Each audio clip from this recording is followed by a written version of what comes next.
Telugu Desam party వ్యవస్థాపక దినోత్సవం సందర్భంగా టీడీపీ ట్రస్ట్ భవన్లో ఏర్పాటు చేసిన కార్యక్రమంలో ప్రస్తుతం టీడీపీ నేత హరికృష్ణ మాట్లాడుతున్నారు. ఇప్పుడు ఆ కార్యక్రమాన్ని ప్రత్యక్ష ప్రసారం ద్వారా చూద్దాం. అసలు నిత్య పగలే తప్ప మాకు రాత్రి అనేదే లేదని చెప్పాను. ఎందుకంటే 48 గంటలు లేట్ అయినా సరే మరి ఆనాడు అన్నగారిని మరి ఆశీర్వదించారు ఆడపడుచులు. ముఖ్యంగా ఇంటి పని వంట పని అన్నీ మానేశారు. బిడ్డలు నిజం చెప్పాలంటే అసలు ఆ దృశ్యాల గురించి ఏం చెప్పమంటారు, చరిత్ర చాలదు. నిజంగా పాలిస్తున్న ఒక తల్లి తన బిడ్డను అమాంతగా కింద పడేసి వచ్చి ఆనాడు అన్నగారికి వేరసలకని తిట్టారంటే మరి ఏమిటి? అలా ముందుకు వెళ్ళింది యువత కూడా అని మనం ఒకసారి గమనించాలి. తర్వాత తెలుగుదేశం పార్టీ అధికారంలోకి వచ్చిన తర్వాత తెలుగువాడు అంటూ ఒకటి ఉన్నాడు, తెలుగు భాష అంటూ ఒకటి ఉంది. తెలుగుదేల ఎన్న దేశంపు తెలుగునే తెలుగు వల్లబండ తెలుగొకండ ఇలా నుప్పుల కొలువ ఎరుగవే భాషాని దేశ భాషలందు తెలుగు లెస్స అని శ్రీకృష్ణదేవరాయలంతటి వారు ప్రవచించారు. ఆ తెలుగుకి అర్థం చెప్పింది స్వర్గీయ నందమూరి తారక రామారావు గారిని మరొకసారి మనం అందరూ గమనించాలి. ముఖ్యంగా సోదరులారా, ఆనాడు దయనీయ పరిస్థితులు ఎలా ఉన్నాయి? ఎందుకంటే ఇంకా మాట్లాడాల్సిన వాళ్ళు చాలా మంది ఉన్నారు. మరి పార్టీ అధ్యక్షులు టీవీ ఇంటర్వ్యూ కూడా ఉంది కాబట్టి ముఖ్యంగా నేను ఒకటే తెలియజేస్తున్నాను. తెలుగువాడి ఆత్మగౌరవానికై తెలుగువాడి ఖ్యాతికై స్థాపించింది ఆనాడు నందమూరి తారక రామారావు గారి తెలుగుదేశం పార్టీ. తర్వాత మరి చంద్రబాబు నాయుడు గారి పాలనలో ముఖ్యంగా ఐటీ రంగంలో మనం ఎంతో ముందుకు వెళ్ళాం, అభివృద్ధి చెందాం.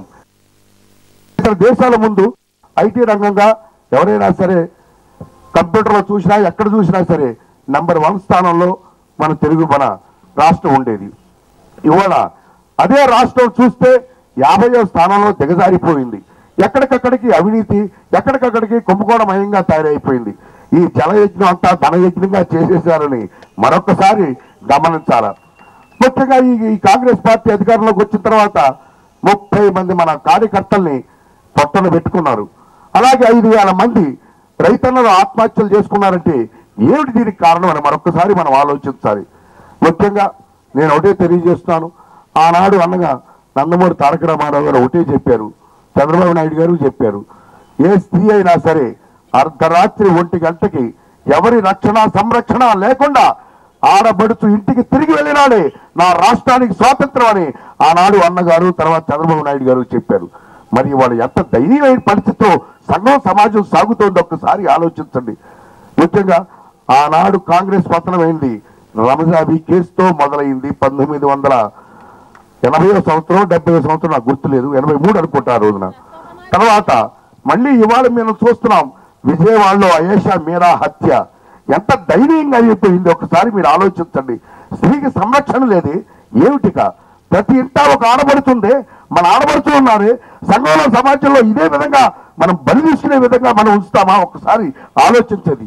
ఈ దౌర్భాగ్యం కాంగ్రెస్ ఈ రాష్ట్రం ఎల్లంచి తరిమి కట్టినాడే అన్నగారికి ఆత్మశాంతి మనం నిలిచిన వాళ్ళం అవుతామని మరొకసారి మీ అందరూ గమనించాలి, మనం అందరం గమనించాలని మరొకసారి కోరుకుంటున్నాను.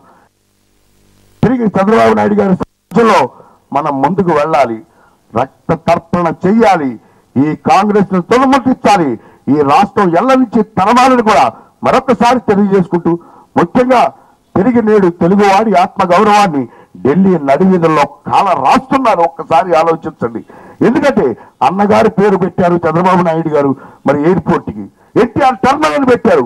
మరి అదే ఎయిర్పోర్ట్ ని నేడు శంషాబాద్ మారుస్తూ రాజీవ్ గాంధీ గారి పేరుని పెట్టి అన్నగారి పేరు తీసేయటం జరిగిందండి.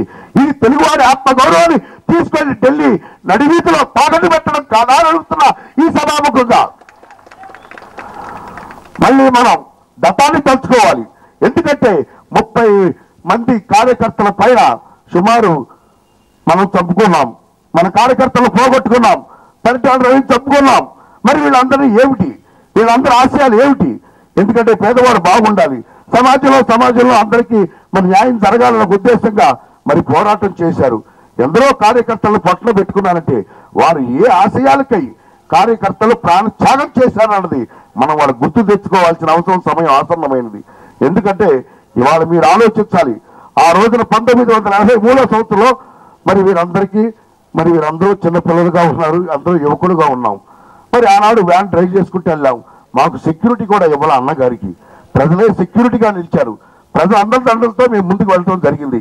మరి ఇవాళ మీడియా కానీ అన్ని రంగాల్లో మరి వాళ్ళకి సెక్యూరిటీగా నిలుస్తుంది. కాబట్టి నేను ఒకటే తెలియజేస్తున్నాను, ఈ రాష్ట్రం ఎల్ల నుంచి ఈ కాంగ్రెస్ పార్టీని తరిమి కొట్టాలని మరొకసారి తెలియజేసుకుంటూ, ఒక గడ్డి ఏమీ చేయలేవు, అన్ని గడ్డి పూచలు కలిసి ఒక ఇంటిగా తయారైతే ఒక మత్తేపు గజాన్ని కూడా బంధించగలవని మరొకసారి నా రాష్ట్ర ప్రజలు ముందు ముఖ్యంగా తెలుగుదేశం పార్టీ కార్యకర్తలందరూ కూడా తెలియచెప్పాల్సిన సమయం తరడం ఆసన్నమైనదని మరొకసారి మీ అందరికీ తెలియజేసుకుంటూ, మళ్ళీ మీ అందరి దగ్గరికి వస్తాం, మళ్ళీ చూస్తాం, ఈ రాష్ట్రం నుంచి ఈ కాంగ్రెస్ పార్టీని తరిమి కొడతాం, అన్నగారి ఆత్మశాంతి చేకూరుతామని మరొకసారి తెలియజేసుకుంటూ, ఏదైనా సరే తిరిగి చంద్రబాబు నాయుడు గారి సారథ్యంలో మళ్ళీ మనం అఖండ ఘనకీర్తి సాధించాల్సిన సమయం తరడం ఆసన్నమైంది.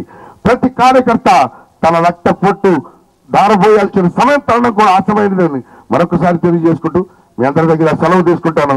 జై ఎన్టీఆర్, జై హింద్, జై తెలుగుదేశం.